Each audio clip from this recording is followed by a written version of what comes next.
दोस्तों, power star Pawan Singh और भोजपुरी के सुपर स्टार शेरनी अक्षरा सिंह को फिर से एक साथ में किसी फिल्म में किसी एल्बम में देखना चाहते हैं तो इस वीडियो में बने रहिए, हम आपको बताते हैं। नमस्कार, मेरा नाम नीतीश कुमार, आप देख रहे हैं फिलहाल एनजे फन एक्स्ट्रा। देखते रहिए और देते रहिए अपना प्यार। दोस्तों, आपको पता ही है पावर स्टार पवन सिंह का कमरिया पतरे पतरे गाना चोरी करके अक्षरा सिंह और टुनटुन यादव और तमाम सिंगर गा दिए। तो दोस्तों, सीवीएस मिश्रा भोजपुरी के स्टेज प्रोग्राम करते हैं, ऐसे भी लोग गायक हैं, बहुत अच्छा गाते हैं। तो उनसे इंटरव्यू में पूछा गया कि अक्षरा सिंह क्यों पवन सिंह का गाना चोरी करके गाई, तो सीवीएस मिश्रा क्या बोले, ये देखिए। कहने का मतलब क्या है कि पवन सिंह जी और अक्षरा सिंह जी फिर नजर आएंगे? जरूर नजर आएंगे, ये कलाकार में होते रहता है, up down up down. Pawan Singh ji का गाना कमरिया पतरे पतरे अक्षरा सिंह जी गा दिए हैं।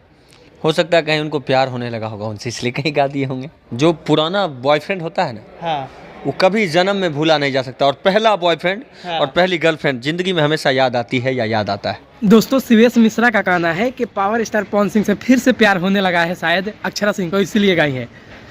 तो मान लीजिए अगर सच में पावर स्टार पवन सिंह से अक्षरा सिंह को सच में प्यार हो जाता है, फिर से एक साथ में किसी फिल्म में या किसी एल्बम में नजर आते हैं तो क्या होगा। सोचो, अगर एक साथ में किसी भी एल्बम में एक छोटा सा गाना में भी नजर आ जाए साथ में, तो क्या होगा। पूरी इंडस्ट्री में ऐसे भौकाल आ जाएगा और ये भौकाल अच्छा वाला आएगा। तो मैं तो चाहता हूँ कि पावर स्टार पवन सिंह और अक्षरा सिंह फिर से एक साथ आए और भोजपुरी में एक भौकाल आए, अच्छा वाला, एक साथ मिलकर काम करे, मज़ा ही आ जाएगा। आप लोग क्या सोचते हैं, कमेंट करके ज़रूर बताइएगा कि क्या वो आ सकती हैं या नहीं आ सकती हैं। आएंगी तो मज़ा आएगा कि नहीं आएगा, प्लीज़ आप लोग कमेंट करके ज़रूर बताइएगा। तो चलिए इस वीडियो को यहीं पर ख़त्म करते हैं और इतना सारा प्यार देने के लिए हम दिल से आभारी हैं यार, बहुत सारा प्यार मिल रहा है आप लोगों का। तो ऐसे अपने भाई को सपोर्ट करते रहिए, चैनल को सब्सक्राइब नहीं किया तो कर लीजिए और कमेंट करके बताते रहिए। तो चलिए मिलते हैं अगले वीडियो में, तब तक के लिए बाय बाय।